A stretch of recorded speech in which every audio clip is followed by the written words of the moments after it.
Welcome to the Sportscast, May 24th, 2024. If you haven't yet, please subscribe in all our channels, YouTube, Twitch, X, and Apple Podcast. You can also listen to us on your smart speaker.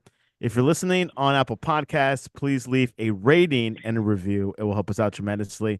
We're also on online digital radio. Visit us on the sportscast.net. Also, follow us on X at the Sportscast One, also Instagram, the Sportscast One, and check out our app, the Sportscast for iOS. The Boston Celtics go on a 2-0 run. Halliburton is a little bit injured, and the Mavs are going at it on game two tonight. And join us all the way from the Northeast, Ryan Christa. Welcome back to the Sportscast. Santiago, it's good to be here, and yeah, we're in the midst of some very crucial playoff basketball games. Crucial playoff basketball, and this round is very significant. Some say the semi-final round was also pretty tight. But let's start first from last night with game two, where the Boston Celtics ripped off a 20-0 run to take the lead from the Pacers, ultimately cruising to a 126-110 game two win 2 days after miraculously game one victory. Jaylen Brown, Ryan, had 40 points, and it's clear Indiana doesn't have a good option to slow him down. But the Celtics are 2-0. Everyone's calling them the favorites to come out of the East. Oh yeah, I mean, the East, they're probably favorites to win the championship the way it's going. Wow, coming from a Mavs fan. Well, they've been here before, and they've got experience with Tatum and Brown and Horford. These are guys that have been around, very close to winning it in prior years. And I mean, this with the East and the way it's shaped up this playoff, when you're gonna get the chance to, you don't have to face any of the marquee teams that are healthiest. So they're healthy, they're strong. There's nothing wrong with the Pacers. They've had a great year, and they I'm not saying they can't come back. They're down 2-0 to the Knicks, so they could come back. But missing that game one victory could come back to haunt the Pacers. And the Celtics just had their number last night, that's for sure. Jaylen Brown was awesome. That second, and that first quarter run, that really separated them. And I guess right now we're really looking at Halliburton's injury. If he can come back strong in Game 3, I think the Pacers have a shot at least make this competitive series. But if not, I think the Celtics, will move on to the NBA Finals. Tyrese Halliburton, as Ryan mentioned, left game two with a left hamstring soreness and did not return at all. Rick Carlisle said Halliburton's hamstring has been bothering him at halftime, but he wanted it to give it a go. That obviously back. Yeah, I mean, this is something I feel like he struggled with at one point earlier this year. He missed some time with some hamstring issues, so it's nothing new for him to be having. Yeah, he missed 10 regular season games because of this hamstring. Yeah, so we'll see how, I'm sure he'll get some treatment, If the Pacers are going to win, I mean, Halliburton's kind of the engine that gets that going, The way he plays, with pace and, able to get the Pacers going is awesome. Then you can really feed, the shooters around them. But the Pacers are a tough team. They're not going to give in, and they're going to keep fighting no matter who's out there. Can the Pacers team do it without Halliburton, Ryan, or they're they just can't do it without him? It's tough, I mean, they're gritty, kind of. You got players like T.J. McConnell can come off the bench, they have Nahar. But like I said, Halliburton is he's really just kind of the engine that gets this team going, So no, I really don't think they could win the series. I think they can be competitive without him because of their toughness, but to win the series, no. I remember having you on the show, and we talked about the trade of Pascal Siakam to the Pacers, And I said, Ryan, is this something special or there's nothing to look here? And I think you're right. It was special. This was a major Oh trade yeah, that helped them actually beat the Bucks and the Knicks. yeah. Absolutely. I mean, Pascal Siakam has been awesome for the Pacers. He's a player who has won a championship with the Raptors. Knows where it takes. He's kind of that oddly take guys, in the sense of, is he a forward? Is he gets mismatches where, if he gets, a bigger player, he can, he'll drive past him. If he gets a smaller player, he'll post them up. You can get the shots you want pretty much at any time. So, but again, his success is a lot bigger though with his ability to work with Halbert. So, There's definitely a dynamic there. Yeah. So I mean, like I said, they've got a lot of pieces with the Pacers. It's just a matter of Halbert's the one that kind of ties it all together. Exactly. We'll see what Indiana Pacers does. Game 3 is tomorrow night, 8:30 p.m., 8 p.m. Eastern for it is 8:30 p.m. Eastern tomorrow on this Memorial Day weekend. Let's go into the Celtics, actually. Before we go to the Mavs, I want to point out Jason Tatum, as we said, Brown had 40 points. Jason Tatum and Derek White had 23 points each. And Drew Holiday had 10 assists. But this team is rolling, aren't they? Oh, yeah. I mean, like I said, they got a quality team with great experience, leadership, all around, they're focused on one thing, and that's, getting to the finals and ultimately winning. Like I said, with they just didn't have the competition right now in the East to really, all year, you're building up, what is it going to be? The 76ers, they started so strong with Embiid, and then they hit an injury. Then the Bucks never really got to be healthy in the playoffs with Antetokounmpo and Lillard being hurt. And then you got the Knicks who are literally falling apart with injuries, So they, again, this is their time, Celtics, to get it done. Which I want to ask you, because I know you're a Tom Thibodeau fan. What happened to the Knicks? Some say that Thibodeau does not do well with time management with these players. He keeps playing them until they get injured. Yeah, I mean, you could say that, but when you're talking about playoffs, I mean, you're going to ride your guys until they can't anymore. And they had injuries before that. So I think it's just a matter of bad luck. Yeah, I mean, this Thibodeau in the regular season, compared to most coaches, yeah, he probably plays his players more than what the others do. Is that wrong? I mean, that's a strategy. I don't, I know the players kind of banter in the public about it. I don't know how they really feel. Something like Josh Hart literally plays, in the regular season, 40 minutes plus the game, which is crazy, that a player in the regular season, would play that significant time, But I mean, is Brunson playing 40 minutes a game going to make his hand, get broken? No, it's just bad luck, Yeah, I mean, they got a lot of things going for them in general. The next, this is a team that has built their identity around Brunson and blue collar. They got to figure out, who they want to keep and who they want to build with, and who they want to acquire in the offseason. But yeah, the Knicks in general are heading in the right direction for sure. Keep in mind, audience, Ryan did not say Julius Randle. Yeah, I mean, that's a piece they got to figure out, Santiago. They didn't really Major drop piece. off once they got injured. That's the thing, I think, I mean, Julius Randle is a great offensive basketball player, a good basketball player, and for all I've heard, a good teammate. Is he a championship player? I don't know. Because like I said, I didn't, I know his injury was kind of simultaneously with OG and Abi acquiring him. So, he was, 26-5 in games that he started and played with the Knicks. So, I mean, he was a winner.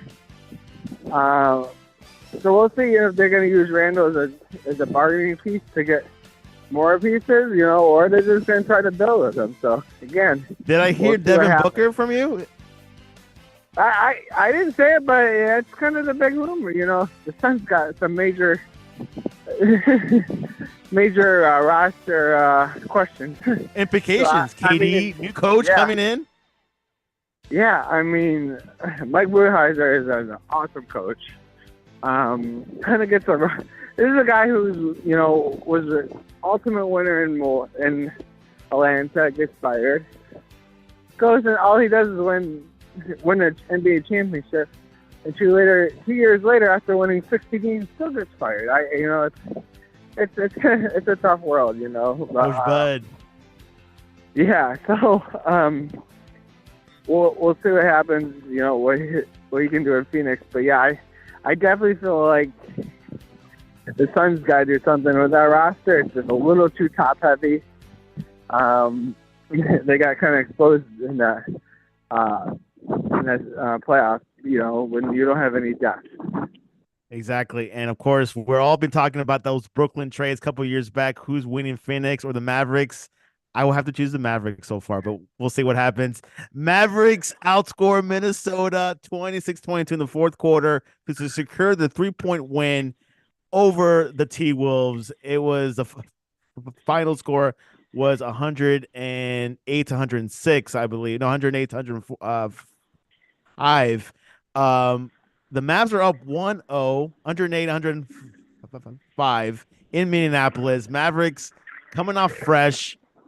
The T-Wolves had a heck of a series. Give him to being the Nuggets and Jokic, that was tough. But there's a lot to talk about here, a lot of drama. Kyrie Irving, 2016 Kyrie Irving. Ryan's happy, but he has reservations. What did you think about game one? Oh, yeah. I am ecstatic. There's one thing, the Mavericks are advancing the playoffs. They've lost 5 straight game one, so actually winning game one this series is an unusual feeling for a Mavs and the Mavs fans to be feeling. Yeah, it was a great team effort. And that's all it's been in the playoffs. You're going to talk about 2 names, Kyrie, Luka. They're kind of the. Who would have thought? Again, yeah. They work very well together. The best backcourt in the NBA. Yeah, they do well in the sense that they don't necessarily play together, but they because they're both kind of the same player. They just they know when to go and when the other one is and the other one when the other one isn't going, the other one takes over. First half, Kyrie kind of carried it. 23 points in the first half. And then Luka came in the second half. Yeah. Considering the guy had averaged, I think, 4.6 points in the first half of the last year. So he came on strong, and that's what they needed. The Wolves were playing with a lot of energy coming in after that big, like you said, that big playoff series win against Nuggets. Well, some say whoever was the winner of that series might win it all, but I'm just saying. Yeah, I think we're going to get different, different Wolves team. Not saying they would play, they're going to make adjustments. The Mavs have a little bit more time to kind of game plan for the Wolves and rest up. So I think that kind of showed in the second half too. If you hear nonsense, Anthony Edwards is dog tired. At the end of the game, he just didn't have the legs, that he normally has. So he's 23 years old, and he said he's tired. Yeah, well, that's the issue, with the Mavs. When you play against the Mavs, one of the players has got to play. If you're going against Kyrie and Luka, you're spending a lot of energy guarding those guys because it's not easy, But, the Mavs had a great defense against Anthony Edwards. Made him, even the points he got, he had to make tough shots, he had to work hard. So, yeah, I don't know what's going to happen tonight. I know the Mavs, the Wolves are going to come out, firing. The Wolves are a very hard team again when they got players like Jay McDaniels hitting shots. Because when you've got scorers like Towns and Edwards, it takes usually more than one person to stop those guys. So then when you're helping off on other players, you know, those other players are hitting shots, it helps. Same thing with the Mavericks.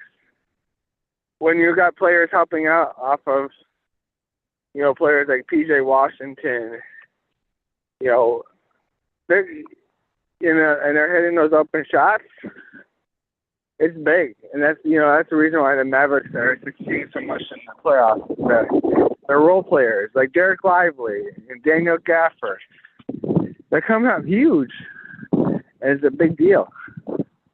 Big deal. As Ryan said, Jaden McDaniels scored 24 points. That's a big help by the Mavericks. And then, of course, the Mavericks were able to hold down Anthony Edwards to 19 points. Let's touch up on the Nuggets. Obviously, a team that supposed to be winning back-to-back, the new dynasty, but that did not happen. Jokic said that Minnesota was built to beat the Nuggets. What are your thoughts over this team? Were they gassed out? Is that the excuse? They played till June last year, and that's why they were not able to beat Minnesota?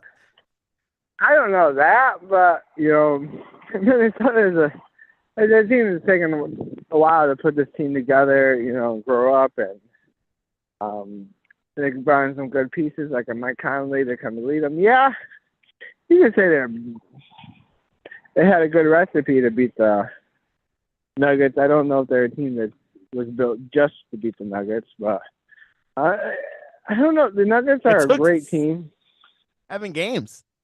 Yeah, it's a weird series. You know, there was no really close games in that. You know, it was and then like a lot of the road teams were winning. Yeah, I mean the first 4 games the road team won. The road team won by a lot in those games too. Like I said. Yeah, the Nuggets are great. They're still going to be great next year. I just wouldn't put them in. Well, they need to add a piece, of, Ryan. They had to have a piece or something. I don't know if they do. I mean, we can see what's happening. I mean, they got, you know, Murray. They got Jokic. They got Porter. They got Gordon. Those are good core players. Yeah, you can add a little bit more quality depth maybe, but I don't see where they go from there, because that's still a great core to build with. But the West is tough. I mean, there's no easy games night in and night out. Just like all these teams in general are just kind of tired by the end of the year. It's because even your bad teams aren't bad, you know. I think in the East is a lot more top heavy than the West. The bottom of the East is definitely not the quality that you see in the bottom of the West. So your day in and day out games, there's nothing easy, and that's why you see a lot of coaches. I know people don't like to talk about rest and roster management, but this is why, because it's a long season and it's a lot of minutes, and like if you can pick and choose a night to give a player rest or maybe not play him as much, you got to take advantage of that. Which there is an NBA rule with like resting your players, and that you got to play a minimum of 65 to win the MVP. I think that might have had a toll this year a little bit.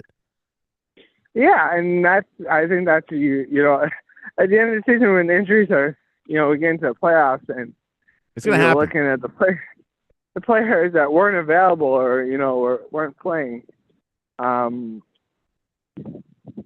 you could point to that rule. Just, you know, in general, and I'm looking at the NBA from a 30,000-foot view. You look at the 4 teams that were remaining. Yes, Boston's got their core. It's kind of a known brand. Tatum and Brown have been playing together for a while. I don't know if they are. Yeah, they're good, and I don't know if they're polarizing. But I'm looking at this, and I'm like, this is one in a few years. You know, you don't got any Curry, no LeBron, all the old guys. No Durant. It's really, no Durant. You really have a turning of the new leaf here. You know, Luka and Anthony Edwards. I'm really interested to see, you know, what. Yeah, Kyrie's the only old guy left over. to see how the general NBA fans, casual basketball watchers will tune into, when one of those two teams faces most likely the Celtics in the finals, what the ratings will be, what Ryan, are you saying a Kyrie Irving returning to the TD Garden for revenge? Yeah, I mean, there's some storylines there. I just, I think we've been so used to, even you take a team like Milwaukee. Obviously, Milwaukee is Midwest, kind of a boring-ish city in the sense of it doesn't. You say Milwaukee, no one's gonna be like, oh, that's not New York, that's not Chicago. I'm not gonna vacation there and sightsee. Oh, in Milwaukee, I don't recommend it, Santiago. But that's to hear for another story. Unless you like beer and cheese, that's all there is. That's pretty much it. But that's for another ballpark chasing, episode we can do. But when you have, Jan Antetokounmpo, it draws people in. So when you went to the finals, you had decent ratings because you had those. Last year you had Miami. I know Miami, just in the name sense, is going to draw people in. Yes, I don't think Miami in sense is a very, by the way, luxury team to watch. They're not glamorous. Tyler stretch, Hero has put his house on sale. Oh, yeah, I mean that's here nor there, but in the sense of Miami and Celtics draw people into the finals, even though I don't think they're as fun team to watch as any of the four teams that are left here. But even though they're playing Denver, who is again playing with players, Jokic is not, even though he's a household name for NBA fans, maybe not for the casual fan. So in long term, I don't know how this is going to translate into drawing new fans into the NBA here, whenever we get to the finals. But for basketball fans, I think we got some, new blood in, and it's exciting, especially as a Mavs fan. But even if they don't move on, you still got a really cool story in Minnesota, how they built this team up. Yeah, and then, of course, there's question marks about Anthony Thomas, right? Him leaving. I mean, no, sorry, not what's it called? Oh, not Anthony Thomas. Anthony Edwards? Yes, Anthony Edwards, sorry. Oh, I don't know if they'll wait. Not Anthony Edwards, the other guy. Karl-Anthony Towns? Yes, Cat. Oh, yeah, I mean, I don't know what his long-term future is, but I think, they'll try to keep him around. This is a guy who's kind of waited for his opportunity. He is patient with the organization. This is the former number one pick who worked hard, even when the teams weren't that great. Stayed loyal to them, so I think the franchise wants to, in return, make him maybe not the centerpiece of the team, but, focal point for years to come. All right. Well, we'll see the future. As Ryan said, he's looking at Minnesota, perhaps OKC, who challenged a bit the Mavs, but they might be the team of the future, right? Yeah, like I said, this is a team that was a bottom feeder 2 years ago, and, they took their time, they built up, they were patient, they had a plan, and working. And the thing is that they were the number one team in the regular season, yet they still hold so many assets to improve their team if they wanted to. With draft picks, they really, the sky's the limit for the Thunder, because they got their franchise players, I think, they're all on rookie contracts so far. Yeah, and Jalen. So, I mean, when they kind of got their big three right now. It does remind a lot of people back to the big three of, of Harden, Westbrook, and Durant years ago. It's just going to get these people to stay here for a long term, and that's where we'll see. Which Kevin Durant, I heard he might go back to OKC. I don't know what Kevin Durant's going to do. Again, like I said, the Suns have some decisions to make. I think they'll unload one of those three stars. I don't think it'll be Bradley Beal because they know they're going to take on his contract, so they'll It might. I think that's most likely, and the most friendliest contract to get rid of would probably be Booker. But that's a guy who they've kind of organizational ties for a while. He was drafted by them, so we'll see. There's no easy answer for the Suns to fix their problems. There you have it. Another sports, business, financial topic to talk about, contracts and all that. And we have not gotten into the NFL. That's a whole different ballgame. All right. So staying in the NBA, the Cavaliers dismiss head coach JB Bickerstaff after the team's second round loss to Boston. I thought Cleveland was doing well, but a lot of the Cavs fans are pretty excited about this news, actually. Yeah, I don't know. The Cavaliers did well. It's kind of a sell team. They weren't. They had an exciting player, but maybe not an exciting team to watch. They struggled. So we'll see. They struggled against the Magic. Yeah, they struggled. Yeah, I mean, this team, they won 7 games against the Magic, and then just never really were in it the last round. So we'll see what happens. I know they ran into, with no Donovan Mitchell. But, I mean, they have to figure out what they're going to do with Donovan Mitchell before they figure out what they're going to do with the coach. So kind of disgruntled there, as we kind of refusing to sign a long-term deal. So this is a kind of, I don't know, Bickerstaff is like, this might be a blessing for him because they're one step away from rebuilding this franchise over again. So really, they're definitely, yeah. The writing is on the wall. But they can't sign Mitchell. They have pieces, with Allen and Mobley and Garland. But those, you don't have a franchise player, something to build around. So we'll see what the organization decides ultimately on Mitchell. Are they going to roll with him one more year? Who do you think will be good coach there for the Cavs? It really all depends on what they're going for. They're trying to do his 1 year and try to win as much as they can with Mitchell, or they're going to trade him and start over. So until they decide, that's what I said, they can't really decide on the fate, what type of coach you want, a developmental coach. You're going to rebuild your identity. How about a person like Frank Vogel or like an Adrian Griffin? Oh, no, please, no. Adrian Griffin, yeah, he got an unfair shake, that's for sure. But, how many times are you going to keep giving a job to Frank Vogel? He was good with the Pacers. He was all right, yeah, he was fine. I think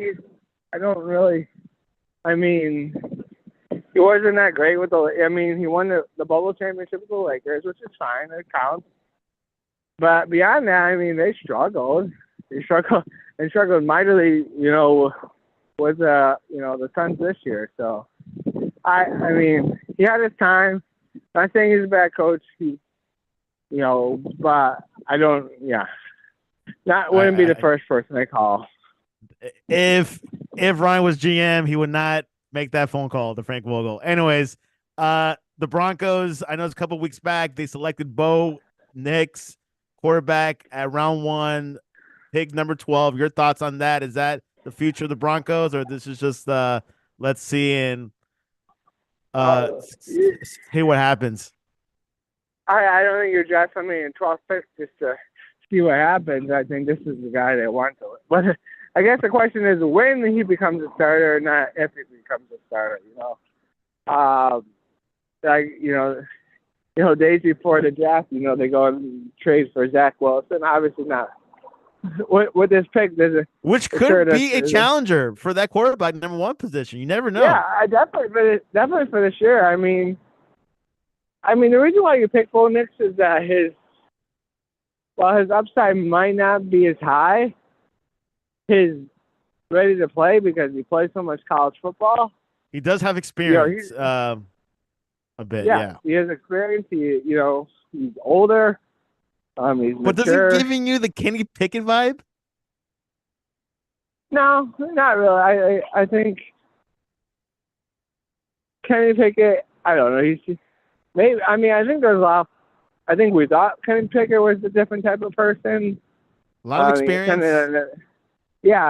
And that actually being a lack of maturity at times, and not It the was not a leader, leader kind of in mopey. the locker room. I heard. Yeah, he wasn't like a leader. Yeah, no, you're definitely not gonna get that thing from Bo Nix. You're gonna get from day one. He's gonna take charge. But then you also got a player like Jarrett Stidham. He's got tons of experience. Played last year for the Broncos. I know Sean Payton likes him, so I mean, we're talking about a team that's got a lot of holes in a very tough division. A Obviously, we're team that's talking about. probably going to win it again.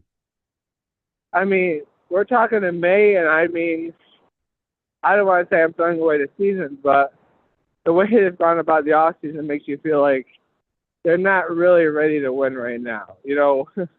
A part of that issue is that, yes, they recycled Bo Nix, but you're on the hook for so much. There's the damage with Russell Wilson was tremendous in the sense of they gave up picks, and now they're stuck in salary cap purgatory because of him, so they weren't really able to add the necessary, players in the offseason to fill in the gaps. So this team has got a lot of holes. Yeah, it's not going to be a great season, I don't think, for the Broncos. But Sean Payton has a lot of work to do. Yes, but in the sense that I feel like when you have a rookie quarterback and your team is going to struggle no matter what, it's going to give a lot of opportunities for Bo Nix to go and play probably early. So do you think Sean Payton will have a honeymoon season? Like, hey, look, we see the variables. We don't expect you to win the division, of course, and then get to the playoffs. Yeah, I mean, that's why coaches love to pick quarterbacks in the first round, because when you do that, as long as the quarterback is showing promise, and this is why you bring in Sean Payton to develop a quarterback, you're going to get probably 1 more or 2 more years to kind of try to make it happen. So, yes, I think, I don't know if you'll have a honeymoon season this year, because I don't think this is going to be a honeymoon type of season. But, I mean, he could say, look, I mean, any coach that comes into Denver is going to be hard to deal with, like the situation with the roster, our caps, salary cap. So you can bring in Bill Belichick. He would probably not have done anything. Yeah. Absolutely. You are probably going to get 1 more year. But he'll probably get this year and next year, so by the time we get to next year, they're out of a lot of salary cap issues with Russell Wilson. So you're going to be able to spend money in the offseason. You're probably going to have a higher draft pick because your team is probably going to struggle, so you can't miss on that. So you're going to have a lot of building pieces. To play with. So then I feel like next year is the year you're going to really judge Sean Payton if it's, his seat will be warm next year for sure. Who will finish up top, Raiders or Broncos? I mean, who will have a better season? I mean, I feel like the Raiders have made moves in the sense that they want to win now, and I feel like they have more playmakers. Not much of a star-headed quarterback, though. No, I mean, both teams have question marks at quarterback. I mean, the Broncos. A lot. I've never seen so many. Question marks they don't have. Yeah. Again, you're facing an uphill battle because by the Chargers bringing in Jim Harbaugh, and we kind of know who Jim Harbaugh is, you took away the biggest, I think, detriment to the Chargers, and that was their coaching with Brandon Staley. You're going to have a more sound, fundamental team. You have better game day coaching with Harbaugh. Because you have the talent in that roster. Experience, championship experience. You got Herbert is ready to take the next step. And you got weapons. I know they lost Keenan Allen, but they still have weapons. They were in 2 good running backs, Edwards. Yep, and Gus Edwards, and so they're gonna have they're gonna challenge the Chiefs in a sense, but I mean, J.K. The Chiefs are Chiefs, Yeah. Chiefs signed Marquise Brown, Hollywood Brown, and it's just the team is looking bright. And plus, their schedule apparently was built. I don't know. They say it was built around Taylor Swift, but they say it wasn't. But I don't believe it. That's what it is. What it is. Anyways, they do have the most primetime games. As they should. They're defending And the two-time Jets defending too. champions. They should be on prime time a lot. Yeah, exactly. So we'll see what happens. AFC West for now is Kansas City Chiefs domain, so nothing's gonna happen there. Maybe number two is probably the best. Whoever wins that number two spot in AFC. Asked. All right, almost time to go. Ryan, predictions tonight: Mavericks at T Wolves, Timberwolves. Who takes game two? And let's be honest about this. If I'm being honest, I'm going to say the Timberwolves win game two. It doesn't mean I don't think the Mavericks win the series. Again, if the Mavericks can win tonight, they'll be in great position. But even though going 2-0 on the road is still no guarantee, though. We've seen this before. No guarantee. Yeah, we've seen it before, even in the Timberwolves series. They went in Denver and won the first two games and then came back home. There was no close games in that series? Yeah, other than game 7, no. That joke is the Nuggets is one of the weirdest NBA teams I've ever seen in my life. Seriously. Yeah. They're not sexy, and they're not exciting. No, they're, but for the most part, they're a good team, and they're, as long as Jokic is there, they're going to be a contending team. Tomorrow night, game 3 in Indiana, Celtics at Indiana. If Halliburton's not there, he's not going to be 100%. Maybe 50%. Who takes game 3? I'm going to say Pacers because we're at that desperation point, so. Which we're down 2-0 against the Knicks. They pushed it to overtime game 1. They do have something going on there. They're good, and you're not here for any reason for us. Just because they're a decent team. They're a good team, and I think they'll come out on top on game 3. Halliburton or not, so. Well, there you have it. NBA playoffs in motion. Who you got? Rangers, Panthers, game 2. Panthers at Rangers.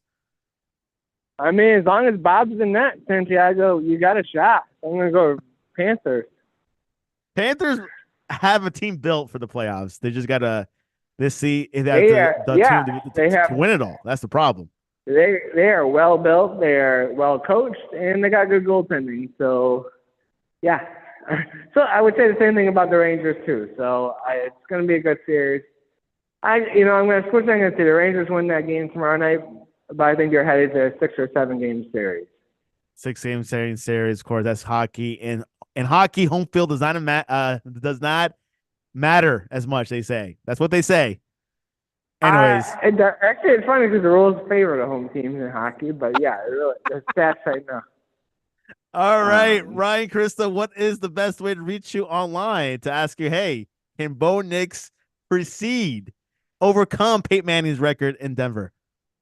Matt Dog Report 18. I'll probably say no. No. You can reach us at the Sportscast1 on X and Instagram. Also, the sportscast.net will be live tweeting throughout the weekend. A lot of sports. Sports does not stop in June or May. It keeps going. We've got the Olympics. Ryan might watch the Olympics, watch some water polo racing. So we'll see what happens there. But Ryan, I appreciate you coming on to the Sportscast. All right, sounds good, Santiago. God bless everybody. And this was